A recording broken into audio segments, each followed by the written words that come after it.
தலைமை தேர்தல் ஆணையர் ஞானேஷ்குமாரை பதவி நீக்கம் செய்ய கோரி எதிர்க்கட்சி உறுப்பினர்கள் நாடாளுமன்றத்தில் இரு அவைகளிலும் நோட்டீஸ் சமர்ப்பித்துள்ளனர். பாஜக தலைமையிலான மத்திய அரசுக்கு ஆதரவாக தலைமை தேர்தல் ஆணையர் ஞானேஷ்குமார் செயல்படுவதாக தொடர்ந்து எதிர்க்கட்சிகள் குற்றம் சாட்டி வந்தன. இந்நிலையில் சட்டமன்ற தேர்தலை மத்திய அரசுக்கு சாதகமாக்கும் வகையில் வாக்காளர் பட்டியல் சிறப்பு தீவிர திருத்தம் என்ற பெயரில் எதிர்க்கட்சிகள் ஆளும் மாநிலங்களில் தகுதி வாய்ந்த லட்சக்கணக்கான வாக்காளர்களின் பெயர்கள் நீக்கப்பட்டுள்ளதாக இந்தியா கூட்டணி கட்சிகள் தலைமை தேர்தல் ஆணையர் மீது குற்றச்சாட்டுகள் வைத்தன. இந்நிலையில் தலைமை தேர்தல் ஆணையர் ஞானேஷ்குமாரை பதவியிலிருந்து நீக்க கோரி நாடாளுமன்றத்தில் நோட்டீஸ் வழங்க எதிர்க்கட்சிகள் முடிவு செய்தன.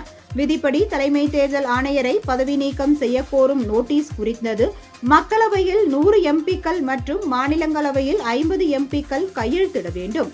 சுமார் 193 உறுப்பினர்கள் கையெழுத்துடன் தலைமை தேர்தல் ஆணையரை பதவி நீக்கம் செய்ய கோரும் கடிதத்தை நாடாளுமன்றத்தின் இரு அவைகளிலும் எதிர்க்கட்சி உறுப்பினர்கள் நேற்று நோட்டீஸ் வழங்கினர்.